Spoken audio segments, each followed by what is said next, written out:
કેશોદના સિલોદર પાણાખાંડ road પર પસાર થતી નોરી નદીમાં તાજેતરમાં પડેલા ભારે વરસાદને કારણે ઘોડાપુર આવતા રસ્તો સદંતર બંધ થઈ ગયો હતો અને સિલોદર ગામ સંપર્ક વિહોણું બની ગયું હતું। નોરી નદીમાં પૂરનું પાણી ઓસરતા સિલોદર પાણખાણ રોડ ધોવાઈ જતા મસમોટા ખાડાઓ પડી જવાની સાથે જ બિસ્માર હાલત થઈ ગયેલી જોવા મળી રહી છે।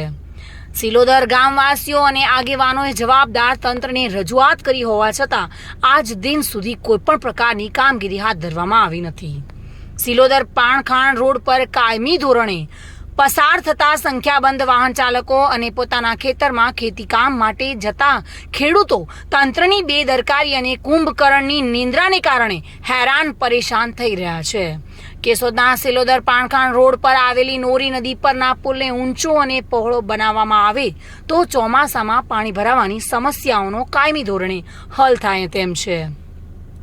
કેશોદના માંગરોળ રોડ પરથી સિલોદર પાણખાણ થઈને જેતપુર સોમનાથ ફોરલેન રોડ પર સહેલાઈથી પહોંચી શકાય તેમ છે, ત્યારે પ્રજાના ચૂંટાયેલા પ્રતિનિધિઓ આ રોડને પહોળો ડબલ ટ્રેકનો બનાવવા દરખાસ્ત કરી મંજૂર કરાવે તો કેશોદ શહેરી વિસ્તારમાં ટ્રાફિક ઘટી શકે તેમ છે અને વાહન ચાલકોને સુગમતા અને સુવિધા ઉપલબ્ધ થઈ શકે તેમ છે।